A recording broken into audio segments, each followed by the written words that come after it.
మైలవరం నియోజకవర్గం చంద్రాల గ్రామంలో ఉన్నాం. రోడ్ల పరిస్థితి చాలా అధ్వానంగా ఉందో. ఒకసారి ఆ పరిస్థితి ఏంటో, ఈ రోడ్లు ఎందుకు వేయలేదు ఏంటనేది ఎన్ని నెలల నుంచి ఇలా ఉన్నాయి ఒకసారి అడిగి తెలుసుకుందాం ప్రజల్ని. సార్ చెప్పండి, మీది ఏ ఊరు?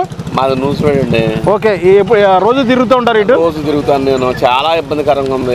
బండి షాక్స్ కూడా పోయినాయి. ఏం చేస్తూ ఉంటారు సార్ మీరు? నేను చిన్న కాంట్రాక్టర్.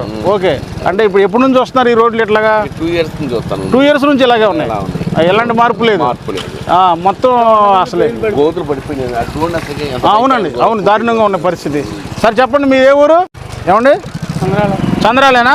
ఏంటి పరిస్థితి, ఏంటి రోడ్లు? చూపించండి బాబాయ్, చెప్పండి, ఏంటి మీరు అక్కడ నిలబడ్డారేంటి? జగన్ ఉంటేనే గోతులు అన్నారు. నేను గోతులు పూడుతానంటే ఇంతవరకు పోవడం. ఎక్కడ పూడిచాడు? ఎక్కడ పోవడం. ఆయన పరిస్థితి మరీ దారుణంగా ఉంది.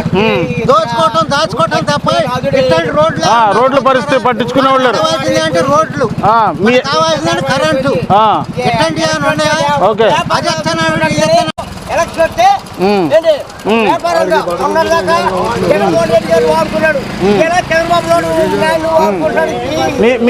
మీ ఎమ్మెల్యే గారు ఏం పట్టించుకోవట్లేదా?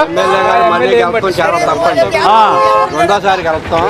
ఆయన ఉండగానే గుంట్లో వచ్చిన కాంట్రాక్ట్ ని ఎర్రగొట్టారని జనం చెప్పుకునేవాడు. మళ్ళీ ఇప్పుడు ఈ పత్తారాదు మధ్య ఎవరు మీ ముందు చెప్పినా ఏ మా మొర వాళ్ళకి చదిలేదు.